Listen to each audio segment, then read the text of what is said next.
Свикнем за да.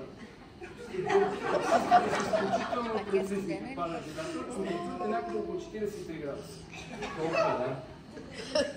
Мишо, вярваш ли в Бог Отец, Бог Син и Бог Святи Дух? Вярвам. Вярваш ли, че Господ Исус Христос е Божият Син?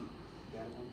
Вярваш ли, че Той е умрял и за твоите грехове на кръста и когато е възкръснал, ти имаш спасението си в Неговото възкресение? Вярвам.